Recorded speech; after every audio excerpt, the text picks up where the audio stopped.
নিম্ন শ্রেণীর যারা ইনকাম আর কি, প্রান্তিক জনগণ যারা, সাথে তাদের লো ইনকাম পেশেন্ট যারা আসছে তারাই মেনলি আসে, সাথে কিছু মিড ক্লাসের মানুষজন এখানে আসে আমাদের কাছে, চিকিৎসা হয়। আমরা দেখতে পাচ্ছি যে জিনিসটা হচ্ছে কি, এখানে যে রোগীরা সেবা নিতে আসছে বিনামূল্যে সেবা দেওয়ার কারণে তারা আসে, কিন্তু এমনি যদি হতো যে টাকা দিয়ে ডাক্তার দেখা কোনো একটা প্রশ্ন থাকে ওই ক্ষেত্রে কিন্তু তারা ওই সেবা না পেত না, তখন তাদের হয়তো ছিল। এবং সারা পৃথিবীতে এটা খুব মানে new York Times, world economic forum সবাই এটাকে কভার করেছেন। তো এটার ফলে আমরা আরও উৎসাহিত হই যে মানে মানুষের যদি এই প্রবলেমটা যদি এত বড় হয় এবং ইনফর্মাল সেক্টর যেখানে এত বড় কন্ট্রিবিউশন এমপ্লয়মেন্টের জন্য, সেখানে যদি মানুষের চশমা এবং চক্ষু পরীক্ষার মাধ্যমে যদি মানুষের ইনকাম আয় রোজগার বাড়ানো যায়, তাহলে যে চেয়ে ভালো আর কিছু হতে পারে না। মানে এটা খুবই ছোটো একটা ইনভেস্টমেন্ট, কিন্তু ইম্প্যাক্টটা অনেক বড়। তো আমরা এখন এটাকে আরও ম্যাসিভ স্কেলের কাজ শুরু করছি সারা বাংলাদেশে।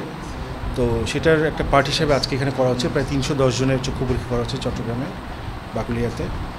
আর আমরা সারা দেশে আমরা এই কার্যক্রমটা শুরু করেছি খুব ব্যাপকভাবে মাইক্রো ফাইন্যান্স থেকে, এবং আমরা আগামী 1 বছরে আমাদের পরিকল্পনা হচ্ছে প্রায় 5 লাখ লোকের চক্ষু পরীক্ষা করবো, আমাদেরকে চশমাও দেওয়া হচ্ছে সাথে। তো রিসেন্টলি আমরা গার্মেন্টসের এক্সাম্পল যদি দিই, হ্যাঁ, অনেকগুলি রেডিমেড গার্মেন্টসে আমরা এই কাজটা করছি, কারণ ওনারা তো সবাই চোখের উপর নির্ভরশীল। এবং গার্মেন্টস থেকে আমরা দেখলাম যে মেয়েদের এবং ছেলেদের চাকরি ছেড়ে দেওয়ার বা 40-42 বছর বয়সে চাকরি ছেড়ে দেওয়ার একটা প্রধান কারণ হচ্ছে চোখের প্রবলেম।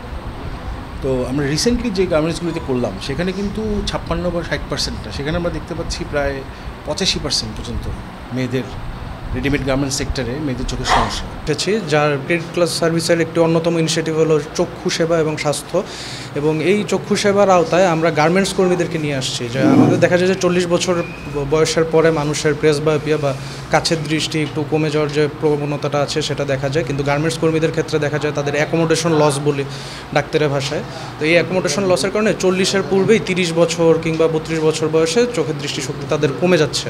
এবং এই দৃষ্টিশক্তি কমার কারণে তাদের কাজের এফিসিয়েন্সিও কমে যাচ্ছে, তাদের মানে অল্প বয়সে তাদের দৃষ্টিশক্তি কমে যাওয়ার কারণে অন্যান্য বিভিন্ন ধরনের কাজ করতেও তারা মানে যে ক্ষমতাটা, কার্যক্ষমতা তাদের হ্রাস। বিনামূল্যে চিকিৎসা পেয়েছি, আমার খুব ভালো লাগছে। এখানে ওরা চশমা দিছে এবং ড্রপ দিছে, এটার পেয়ে আমরা খুবই আনন্দিত হয়েছি। আপনার সমস্যা কতদিন? আমার অনেক দিন ধরে সমস্যা, এখানে আসার পর আমি এগুলো ব্যবহার করে ঠাকুরে দিলে ভালো হয়ে যাব।